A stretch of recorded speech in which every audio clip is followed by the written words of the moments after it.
नमस्ते गुरुजी। जय गुरुजी महाराज। जय गुरुजी सत्संगत जी। शुक्राना गुरुजी महाराज मंडलिंग और सेवादार टीम आप सबका स्वागत करती है।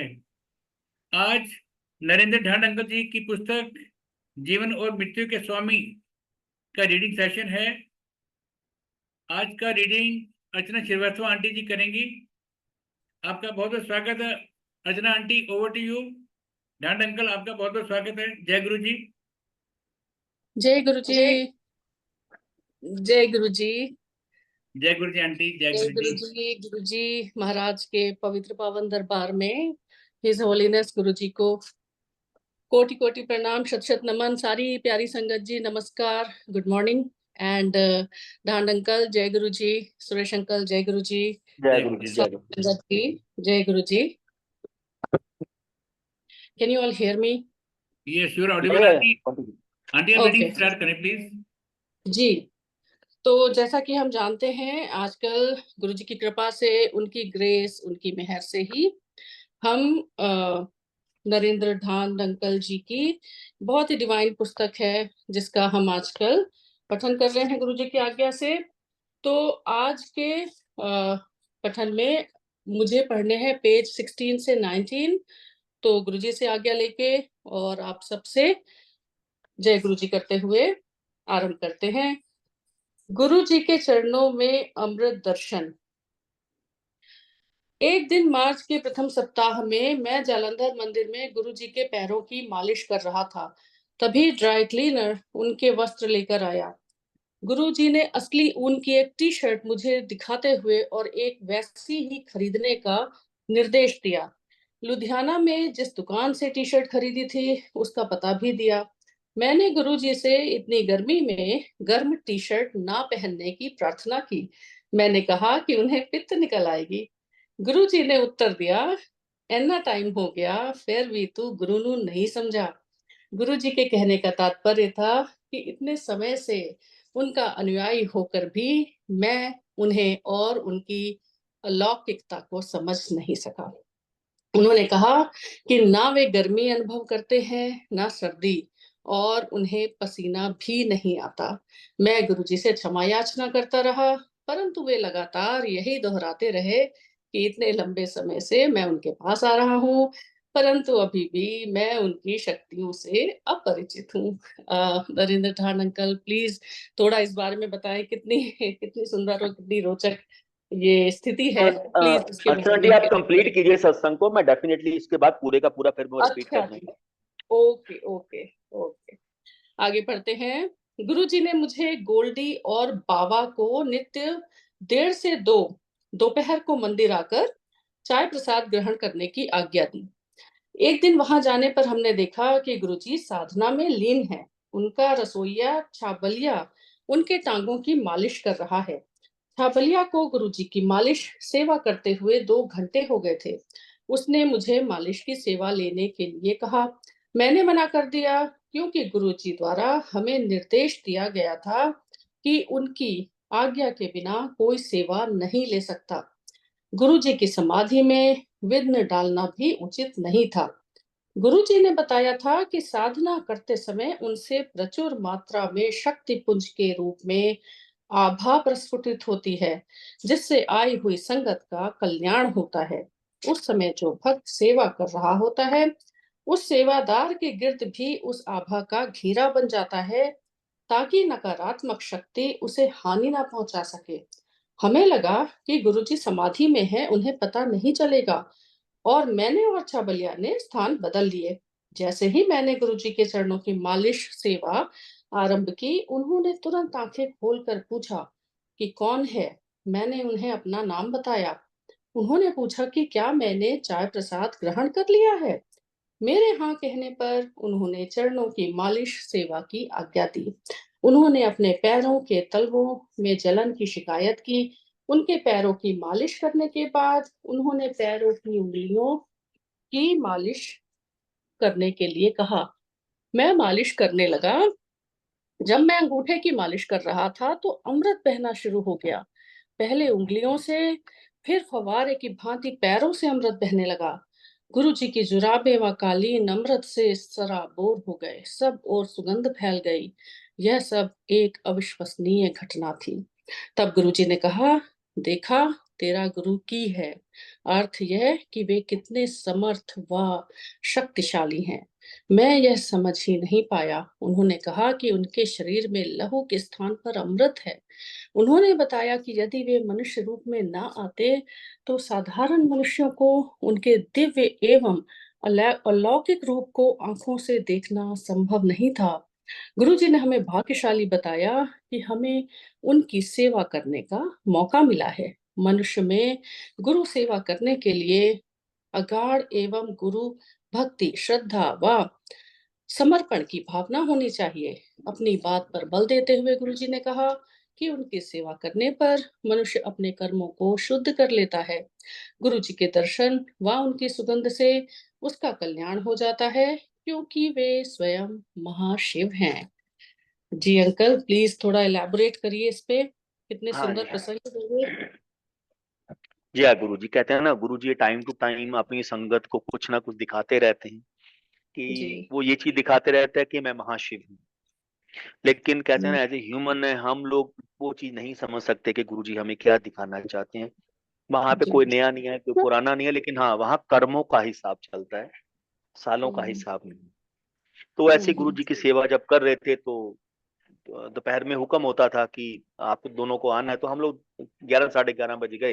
तो मालिश कर रहे थे, तो मालिश करते करते गुरु जी के कपड़े डैकलिन होके आए। गुरु से, नरेंद्र यार इसके साथ की ना एक टी शर्ट ढूंढ के लेके, ऐसे लास्ट वीक ऑफ फेब्रवरी और फर्स्ट वीक ऑफ मार्च 2002। हम्म, मैंने बोला गुरु जी हम्म, आपको पिंपल्स हो जाएंगे, आपको इतनी प्योर वुल की थोड़ी पहनोगे अभी, अभी तो समर शुरू हो चुकी है। कहते कमला हो गया, तुझे पता ही नहीं तेरा गुरु क्या चीज है। तेरा गुरु, तो तेरे गुरु को ना गर्मी लगे ना सर्दी लगे, मुझे तो कभी पसीना भी नहीं होता। कहते इतने साल तूने मेरी सेवा की, सब मिट्टी में डाल दी। क्योंकि संगत जो गुरु जी के साथ जुड़ती है उसको ये पता होना चाहिए कि मेरा गुरु है क्या। जब तक हम गुरु को नहीं समझेंगे तब तक हम कुछ भी नहीं समझ सकते। गुरु गुरु हम्म, कहने से कुछ नहीं होता, गुरु को समझना बहुत जरूरी है। तो हम्म, गुरु जी ने एवरी डे, यानी कि शाम को जैसे चाय प्रसाद की सेवा करवानी, किसी संगत से इंट्रोड्यूस करवाना सत्संग के लिए। तो बोला नरेंद्र, सानू कहना पिंपल्स हो जाएंगे, दसो रब भी कदे पिंपल्स होंगे। तो बोला अच्छी तरह उतारी जाती थी। उस समय ये गिल्टी फील होती थी, मैंने क्यों बोला। हर एक को गुरुजी ने बोला, बोलो सानू कहने पिंपल्स हो जाएगा। तो मैंने बहुत माफी मांगी। गुरुजी का अपनी टाइमिंग है, जो वो बात हम्म, भी बोलते हैं ना उसके बीच में भी बहुत बड़ी रजा होती है, बहुत बड़ा राज होता है। तो थोड़े दिन हम्म, के बाद हम लोग दोपहर में गए, चाय पी के जाने लगे। हाई वॉल्यूम पे नुसरत फतेह अली खां की कवाली चल रही है और गुरुजी लेटे हुए हैं जलंधर गद्दी के थोड़ा आगे। और ओम का पाठ चल रहा है गुरुजी के, जो नॉर्मल गुरुजी की बॉडी में से चलता था। तो वो मुक्की मार रहा है छबीला बैठ के, गुरुजी का कुक था। तो गुरुजी ने मुझे बोल दिया था, नरेंद्र कभी भी जब मैं समाधि में हूं ना, गलती से भी मेरे पास ना आना, मेरी बॉडी को टच ना करना। क्योंकि उस समय मैं लोगों का कल्याण, संगत का कल्याण कर रहा होता हूँ, और मेरी बॉडी से पॉजिटिव और नेगेटिव दोनों एनर्जी निकल रही होती हैं। जो मेरी हम्म, सेवा में बैठता है मैं उसको एक शील्ड देके बिठाता हूँ, ताकि वो हम्म, नेगेटिव एनर्जी उसको टच ना कर सके। करते करते मैं बैठा, मुझे ऑफिस जाना था।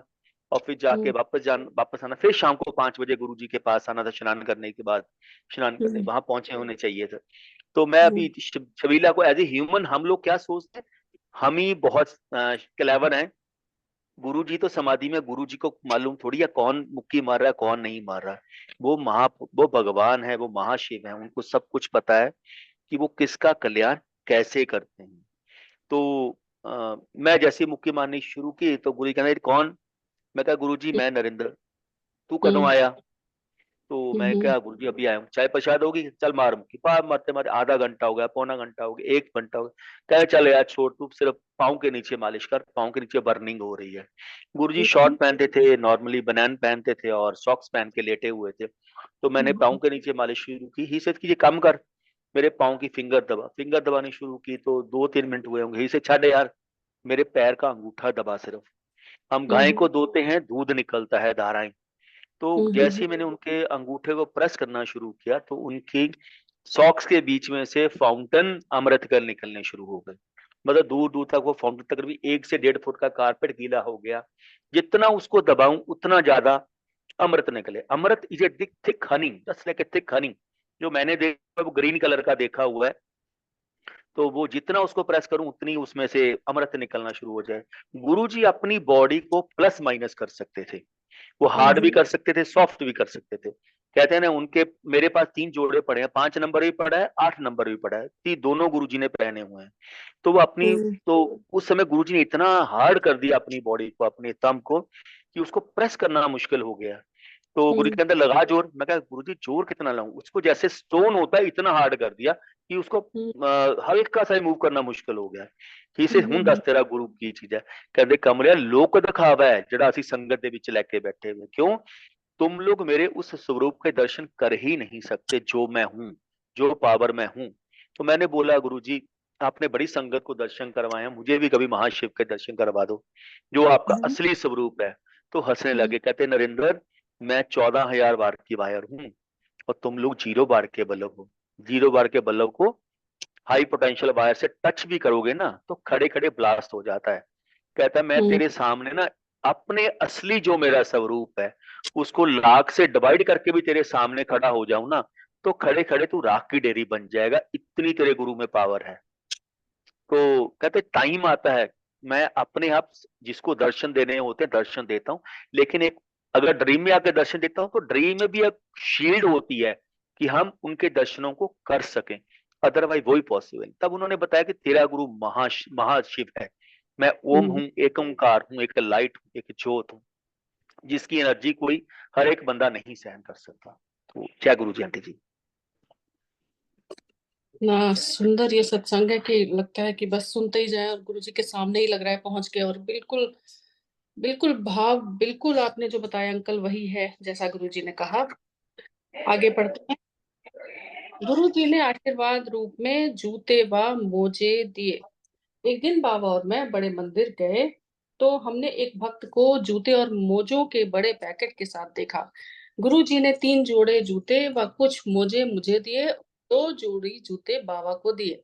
उन्होंने बताया कि ये जूते उन्होंने लगभग 10 साल पहले पहने थे, और अचंभे की बात यह थी कि उन जूतों से चारों ओर सुगंध फैल रही थी। घर जाकर मैंने उनके दिए जूतों को ध्यान से देखा। उन जूतों पर उनके दिव्य एवं पवित्र पैरों के निशान थे। हर हर जोड़ा भिन्न 5, 6, 8 नंबर का था। ईश्वर होने के कारण ही गुरुजी जैसा चाहते अपने शरीर को घटा या बढ़ा लेते थे। अंकल इस पे कुछ बताना चाहेंगे? नहीं, मैंने पहले ही कवर कर दिया आंटी इस चीज को। जी तो जी, जय गुरु जी। ठीक है, आगे बढ़ते हैं।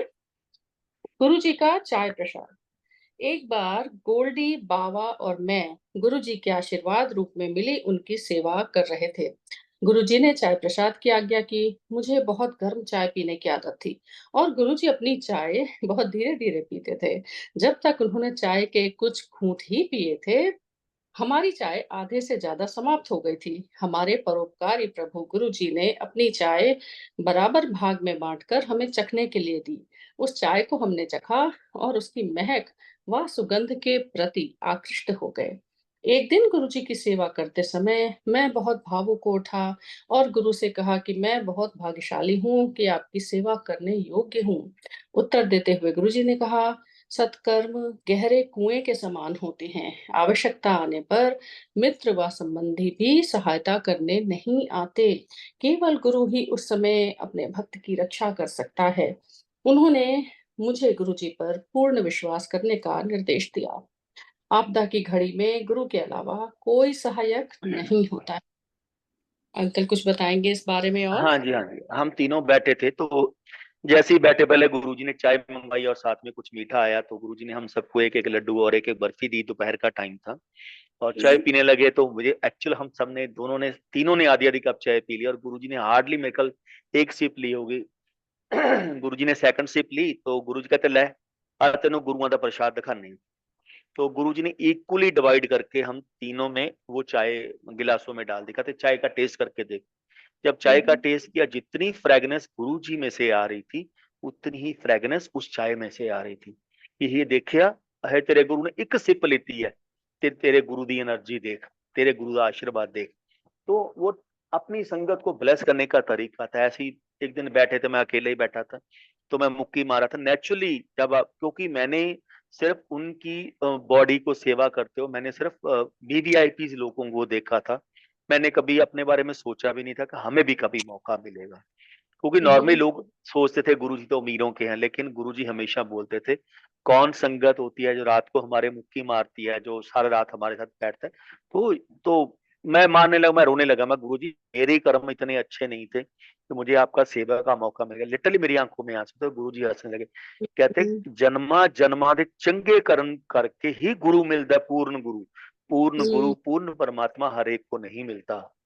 तो तेरे नरेंद्र जो बुरे अच्छे कर्म थे ना, तेरे बुरे कर्म बहुत किए हुए हैं, बुरे बुरे कर्म तेरे बॉडी की इस जन्म में बहुत हैवी थे, लेकिन कुछ जन्मों के कर्म इतने अच्छे थे, वो अंधे कुएं में पड़े थे जिसका कोई बेस नहीं होता, उसके नीचे पत्थर के नीचे दबे हुए थे। मैं वहां से तेरे अच्छे कर्मों को निकाल के लेके आया हूँ, क्योंकि मुझे तुझे मिलना था, तुझे ब्लेस करना था। तो ही से गुरु जन्मों जन्मों के कर्मों से ही अच्छे कर्मों से मिल, तभी गुरु जी फोकस करते थे अच्छे कर्म करो, कुछ करने की जरूरत नहीं है। जितने अच्छे कर्म करोगे भगवान आपको ढूंढता हुआ आपके घर पे आए। जय गुरु जी। जय गुरु जी। Amazing amazing. आगे पढ़ते हैं, गुरु जी के साथ खरीदारी। एक दिन छाबलिया के साथ गुरुजी जालंधर के मॉल में गए। मैं भी गोल्डी और बाबा के साथ वहां था। मुझे लगा कि गुरुजी को बताए बिना खरीदारी के लिए कारण वे मुझे डांटेंगे। बाबा उनका अभिवादन करने गया। बाबा को देखते ही गुरुजी उससे मेरे बारे में पूछने लगे। गुरुजी सुबह से ही मेरे बारे में सोच रहे थे। फिर हम साथ ही पुरुष के परिधान की दुकान में गए। गुरुजी ने दुकानदार से रियायत देने के बारे में पूछा। हमारे बार बार कहने पर भी दुकानदार ने कम दाम में देने से इनकार कर दिया। लगभग 150 पैंट देखने के बाद गुरुजी ने दुकानदार से कहा, उन्हें 40 इंच कमर व 42 इंच लंबाई की पैंट पहननी है। दुकानदार असमंजस में पड़ गया, क्योंकि गुरुजी की कमर देखने में बहुत छोटी लगती थी। फिर गुरुजी ने 2 टी शर्ट भी पसंद की। मैं दुकानदार को पैसे दे रहा था, परंतु गुरुजी ने मुझे देने नहीं दिए। उन्होंने 10,000 रुपए निकाल कर दुकानदार को दिए। बकाया रुपए फिर अपनी जेब में रख लिए। हम इस घटना का महत्व नहीं समझ पाए, परंतु गुरु जी की अनुकंपा भी बहुत रहस्यमय ढंग से प्राप्त होती है, और उस दिन किसी न किसी भांति उस दुकानदार और हम तीनों मित्रों का कल्याण अवश्य ही हुआ होगा। बड़ा सुंदर सत्संग है। अंकल प्लीज थोड़ा और बताइए इसके बारे में।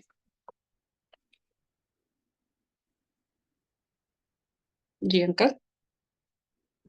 ये एक्चुअल कहते हैं ना, गुरुजी को हमने कभी सोचा भी नहीं था कि गुरुजी के साथ कभी शॉपिंग का मौका मिलेगा। तो हमारा ऑफिस शिफ्ट हो रहा था, तो मुझे गुरुजी ने एक चीज समझाई थी कि गुरुओं ने तुम लोगों के लिए मंदिर बनाया है। जगह जगह हम्म, अगर मैं कहीं मार्केट में हूँ, कहीं शॉपिंग भी कर रहा हूँ, कहीं जा रहा हूँ, तो वहां पे सड़क पे खड़े होकर नहीं प्रणाम करते। गुरुओं की भी अपनी पर्सनल लाइफ होती है। तो वो हम्म, जा रहे थे तो मैं चुप गया कि मैं नहीं जाऊंगा, क्योंकि गुरुजी उस समय छबीला के साथ ही थे। उनका ड्राइवर जो गाड़ी चलाता था वो उनके साथ, सेंट्रो गाड़ी थी। तो गुरुजी हम्म, पीछे बैठे थे, छबीला आगे बैठा था। वो उतरा तो बाबा कहता मैं तो माथा टेक के आऊंगा। तो हम लोग हम्म, एक ट्रक खड़ा था उसके पीछे छुप गए कि नहीं मैं नहीं हम्म, जाऊंगा, तो गुरुजी हम्म, डांट पड़ेगी। क्योंकि गुरुजी का मूड किस समय क्या होता था नहीं पता लगता। वो हमें ब्लेस भी करते हैं, हमारे बुरे कर्मों को भी काटते हैं। तो अगर डांटते भी हैं तब भी हमारे बुरे कर्मों को काटते हैं। तो जी। मैं छुप गया, तो बाबा ने आगे माथा टोका। कहते नरेंद्र कहते हैं बाबा, कहते गुरुजी हम्म, वो पीछे छुप के बैठा हुआ है, आपसे डर रहा है। कहते बुलाओ। हम्म, मैं तो सुबह से वेट कर रहा हूँ, शॉपिंग करनी थी उसके साथ। तो हम लोग अंदर गए तो गुरुजी कहते यहाँ पे इस मॉल में डिस्काउंट मिलेगा कि नहीं मिलेगा। अब मॉल वाले हम्म, आज की डेट में तो हर एक जगह 50% का लगा होता है, लेकिन उस समय कहीं बिल्कुल भी डिस्काउंट नहीं चलते थे। और हम्म, उससे रिक्वेस्ट भी की। बाई चांस बाबा का दोस्त था, उससे कोई बोला कि यार एक काम कर, मेरा क्रेडिट कार्ड ले ले और 50% या 40% का डिस्काउंट दे देना। वो कहते मैं डिस्काउंट कहाँ एडजस्ट करूंगा, मैं बिलिंग में कहाँ एडजस्ट करूंगा, मैं नहीं करूंगा। आप जो लोगे हम्म, बाद में अगर 5-7% का होता होगा तो मैं कर दूंगा। तो हम्म, गुरुजी के साथ गुरुजी ने शॉपिंग की, तो गुरुजी ने तकरीबन तकरीबन 100-150 पैंट ट्राउजर निकलवा दी।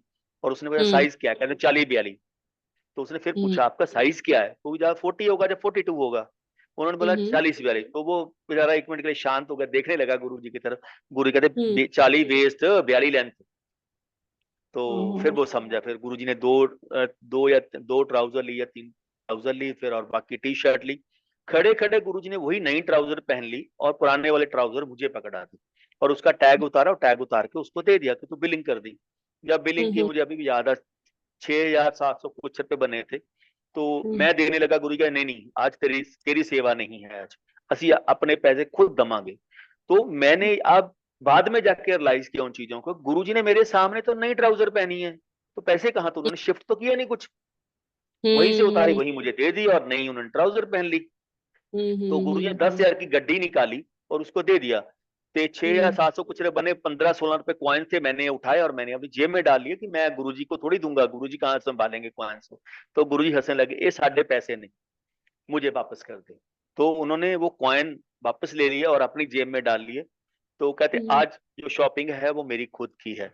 तो हम लोगों की इतनी औकात नहीं थी कि गुरु जी के साथ, कहते हैं पूर्ण परमात्मा के साथ आपको शॉपिंग का मौका मिल गया, वो लेके जी। गए, इसमें कुछ हमारे कर्म होंगे जो उन्होंने काटे। जय गुरु जी। जी। So beautiful, so beautiful. और बिल्कुल जैसे आपने पुस्तक में लिखा है कि आप लोगों के भी, आप संगत के भी, और वो जो दुकानदार थे उनका भी कोई ना कोई कल्याण जरूर हुआ होगा गुरुजी द्वारा शॉपिंग करने में वहां।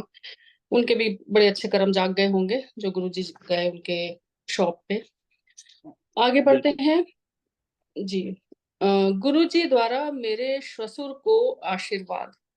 मेरे श्वसुर गुरुजी के बाल्य सखा थे, किंतु उन्हें गुरुजी की दिव्य शक्तियों तथा अलौकिकता पर विश्वास नहीं था। वे दोनों बहुधा साथ ही अध्ययन किया करते थे। एक दिन गुरुजी जालंधर मंदिर में थे। उन्होंने कहा कि फोन करके हेडमास्टर को मिलने के लिए बुलाओ। मैंने गुरुजी को स्मरण कराया कि मेरे ससुर अध्यापक हैं, प्रिंसिपल नहीं। परंतु गुरुजी उन्हें हेडमास्टर ही बुलाते रहे। गुरुजी की कृपा से मेरे ससुर को सेवानिवृत्त होने के 2 महीने पहले प्रिंसिपल की पदवी मिल गई। गुरुजी बड़े स्पष्ट रूप से हमारा भाग्य देख लेते थे और देख रहे हैं। वे हमारे भविष्य में होने वाली घटनाओं की ओर इंगित भी करते थे। यह तो हमारी अबोधता थी जो हम उनकी अलौकिकता को समझ नहीं पाए। अंकल बताइए, ये हाँ, भी एक वो बहुत कहते हैं ना, ब्यूटीफुल। एक आप अब जो बचपन के चाइल्डहुड फ्रेंड को भगवान मानना, गुरु मानना सबसे टफ होता है। तो हम्म गुरुजी को मालूम था, लेकिन मेरे फादर इन लॉ ने कभी मना नहीं किया। ही सेज कि आप जाओ, मैं नहीं जाऊं। तो हम्म गुरुजी टाइम टू टाइम बुलाते रहते, हेडमास्टर साहब को बुलाओ, तो हम्म वो नहीं आते थे। तो हम्म फिर एक दिन उनको हार्ट की प्रॉब्लम हुई मेरे फादर इन लॉ को। तो जैसे ही हार्ट की प्रॉब्लम हुई, लुधियाना में डीएमसी में उनको एडमिट करवाया। तो गुरुजी हम्म से पूछा किसी से भी, ऐसे गुरुजी ऐसे था। हाँ, गुरुजी कहते हैं ये काम करवा दें, तो उसको बोल ऑपरेशन करवाने की जरूरत नहीं पड़ेगी। लेकिन कहते हैं ना, इन हम्म, लॉज को समझाना सबसे मुश्किल होता है जब आप वो गुरु को नहीं मानते होते, जी क्योंकि बहुत ही सेंसिटिव रिलेशन होता है ये। जी। तो मैंने उनको कुछ नहीं बताया। उन्होंने जो गुरुजी ने बोला हमने वो भी किया कि आप अपना नॉर्मल ऑपरेट करवाओ। जब 2 दिन के बाद हम लोग उनसे मिलने के लिए गए आईसीयू में, तब हम्म उन्होंने मुझे बोला, कहते ही से कि नरेंद्र, तेरा गुरु ना बहुत महान है। तो पहली बार उन्होंने गुरु जी का नाम लिया, तेरा गुरु महान है यार। तो मैं लेट हो गया। मैं कहा क्यों, क्या हो गया? कहते जब मेरी बाईपास सर्जरी शुरू होने लगी थी, जब डॉक्टरों ने मुझे स्ट्रेचर के वहां पे अंदर ऑपरेशन थिएटर में लेटाया ना, तो गुरुजी हम्म व्हाइट रंग का कुर्ता पजामा पहन के मेरे पास हम्म खड़े थे। और 8 घंटे की या 9 घंटे की मेरे ख्याल बाईपास सर्जरी उनकी हुई थी। और हम्म गुरुजी टिल 8 to 9 आवर ही से कि जब मेरी लास्ट पे उन्होंने बोला फाइनल स्टिच लगा दिए, सब कुछ हो गया, मुझे आईसीयू में शिफ्ट करना है, तब गुरुजी वहां से गए। यानी कि 8 घंटे गुरुजी उनके ओडी रूम में खड़े रहे जब तक उनको फुल ब्लेस नहीं कर दिया। तो फिर ऐसी जो टीचर वाला बोलते थे, मैंने गुरुजी को बोला, मैं कहा गुरुजी वो टीचर हैं, हेडमास्टर नहीं है, नॉर्मल टीचर हैं। तो गुरुजी हम्म हंसने लगे, नरेंद्र तू मेरी बातों को टोकता बहुत है। गुरु की बातों को हम्म कभी भी नहीं टोकना चाहिए। He said always yes sir बोलना चाहिए गुरु को, कभी भी नो सर नहीं बोलना चाहिए। क्यों? गुरु जहां देख रहा है वो आप लोग सोच भी नहीं सकते। तो उनके एक्चुअल रिटायरमेंट से पहले उनकी एक्सटेंशन हुई 1 साल की, और 5 या 6 महीने बाद उनको हेडमास्टर का ग्रेड उनका मिला, जो गुरुजी ने तकरीबन 3 या 4 साल पहले ही बता दिया था कि वो हेडमास्टर बनेंगे। तो जो गुरुजी बोलते हैं वो पत्थर पे लकीर है, वो तो होना ही होना है। लेकिन कब होना है, डेट गुरुजी जानते हैं, टाइमिंग गुरुजी जानते हैं। वहां पे सिर्फ एक ही चीज है, विश्वास। जितना गुरु पे विश्वास करोगे उतना सबसे अच्छा होगा। ही ऑलवेज से जितना गुड़ पाओगे ना उतना ही मीठा होगा। तो गुरु से हम्म। प्यार करो, सब कुछ मिलता है। जय गुरु जी आंटी जी। So beautiful. बिल्कुल बिल्कुल। आगे पढ़ते हैं। गुरुजी के आशीर्वाद से सीईओ पद की प्राप्ति। गुरु जी के अपने भक्तों को आशीर्वाद देने के ढंग निराले होते थे। उच्च पद प्राप्त होने पर मुझे एक बार गुड़गांव पार्क प्लाजा में एक मीटिंग के लिए जाना पड़ा। वहां सीईओ और उच्च क्षमता वालों को पुरस्कार दिए जाते थे। श्रेष्ठ सीईओ के लिए मेरे नाम की घोषणा कर मुझे स्टेज पर आने के लिए कहा गया। मैं एकदम हैरान रह गया। मैंने कभी सपने में भी इतने प्रतिष्ठित पुरस्कार को प्राप्त करने के बारे में सोचा ना था। पुरस्कार समारोह के पश्चात गुरुजी का धन्यवाद करने के लिए मैं सीधा एम्पायर स्टेट पहुंचा। मुझे देखते ही गुरुजी ने प्रसन्नता से कहा, देखा गुरुजी दी ब्लेसिंग नू। इसका अर्थ यह था कि मैंने इस पुरस्कार को गुरुजी के आशीर्वाद के रूप में माना या नहीं। गुरुजी ने यह भी कहा कि भविष्य में मेरे और मेरे परिवार के लिए ऐसे और भी बहुत आशीर्वाद हैं। उन्हें अपने भक्तों के बारे में सब कुछ ज्ञात है और उचित समय पर वो इनाम भी देते हैं। इस प्रसंगित सत्य के बारे में बताइए अंकल प्लीज। नहीं नहीं, बिल्कुल सही है आंटी। हम लोग नहीं सोच सकते। मुरी को अभी प्रमोशन भी नहीं हुई थी, जनरली उन्होंने बुलाया कि आप लोगों को मिलने के लिए बुलाना जो सीनियर्स हैं, ताकि मुझे अहमदाबाद पोस्टिंग होनी थी। जनरली मिलने के लिए जैसे ही मैं गया उन्होंने मुझे ये नहीं बताया कुछ ग्रेड है, नॉर्मल मैं वहां पे गया।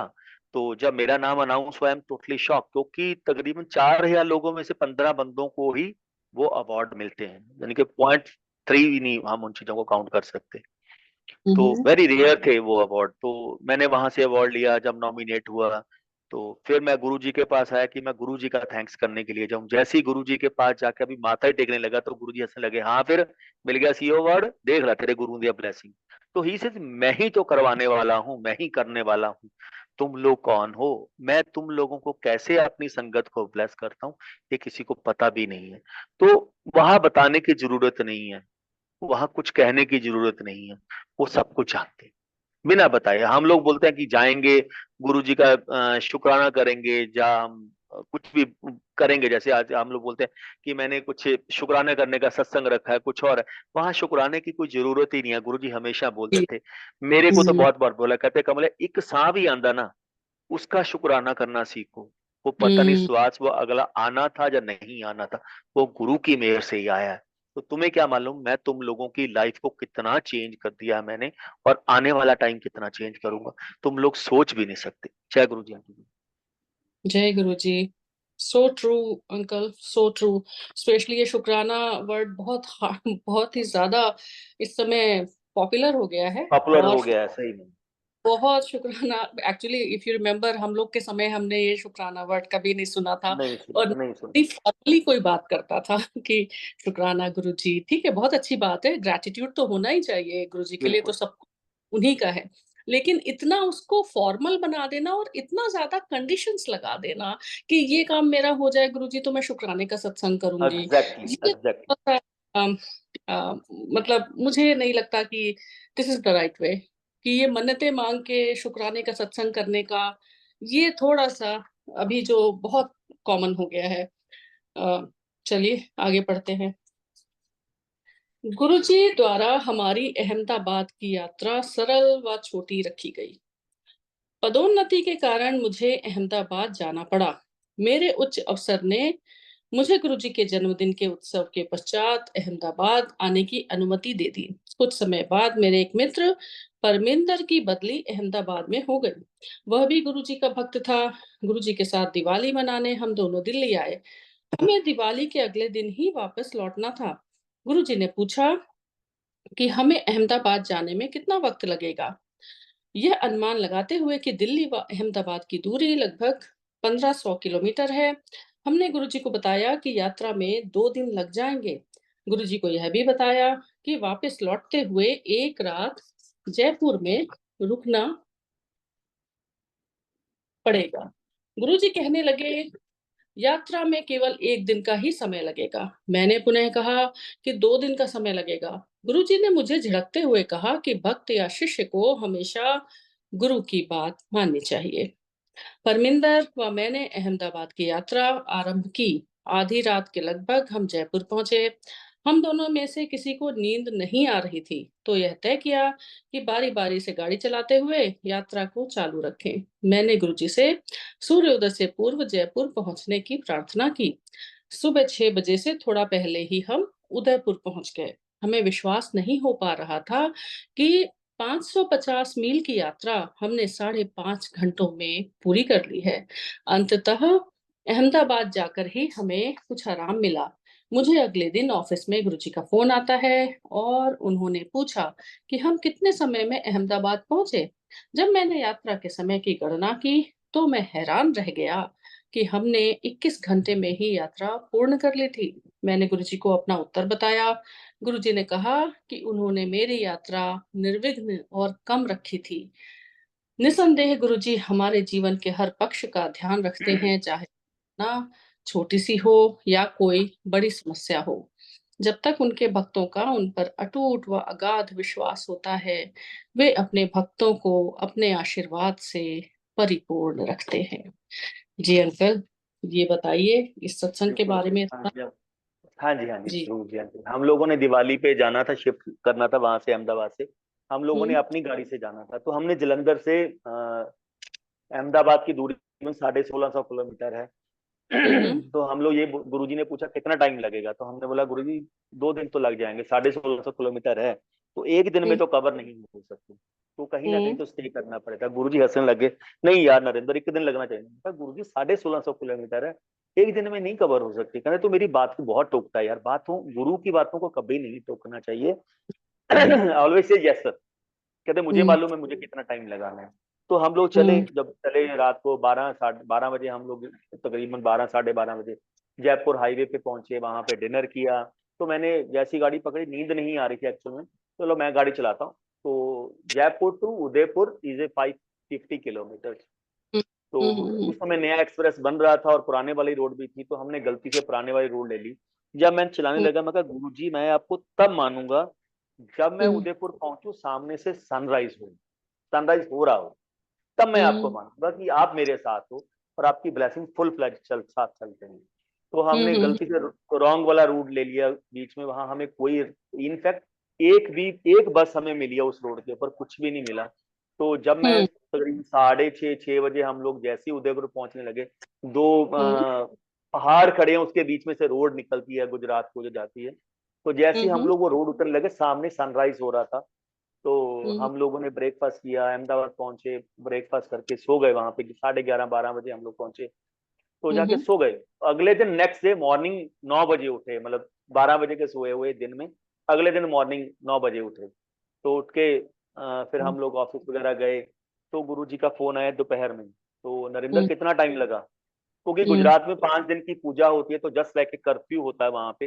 तो कोई शॉप भी खुली नहीं होती, मॉल भी खुला नहीं होता दिवाली के बाद 5 दिन के लिए। हुँ, तो हुँ, गुरुजी हुँ, का फोन आया, गुरुजी कहते नरेंद्र कितना टाइम लगा था, मैंने कैलकुलेट किया, मैं कहा गुरुजी 21 घंटे के आसपास लगे। तो हमने हुँ, 21 घंटे, हम 3 लोग थे, तीनों ने सो के नहीं देखा था तो हुँ, कि नींद क्या होती है। लेकिन हुँ, 21 घंटे कॉन्टिन्यू ड्राइव हम लोगों ने किया था, तीनों ने मिलकर। तो गुरुजी हुँ, ने बोला जब मैं साथ हूं ना, तो मैं सिटीज खत्म कर देता हूं तुम लोगों के। तो आज मैं उन चीजों को रियलाइज करता हूँ, 550 किलोमीटर अगर मुझे आज चलानी हो 5 घंटे में, 5.5 घंटे में कभी भी नहीं चला सकता हूँ उस चीज को। गुरुजी ने हुँ, कितना बीच में से हमारा पैच काटे होंगे वो हमें भी नहीं पता। हुँ, तो वो उनका अपना ब्लेस करने का तरीका था, और आज की डेट में भी उनका ब्लेस करने का तरीका टोटली डिफरेंट है, जिसको हम लोग हुँ, समझ नहीं सकते। लेकिन हम लोग ये सोचते हैं कि उसका हुआ, मेरा क्यों नहीं हुआ। तो लेकिन हुँ, डिफरेंट मेडिसिन है सबकी, वहां कल्याण करने का तरीका भी डिफरेंट है। तो सिर्फ हुँ, वही चीज है, विश्वास, सरेंडर तो पॉसिबिलिटी नहीं है, विश्वास ही कर सकते हैं हम उनके ऊपर। विश्वास हुँ। एंड ट्रस्ट जितना करोगे उतना गुरु जी से लेके जाए।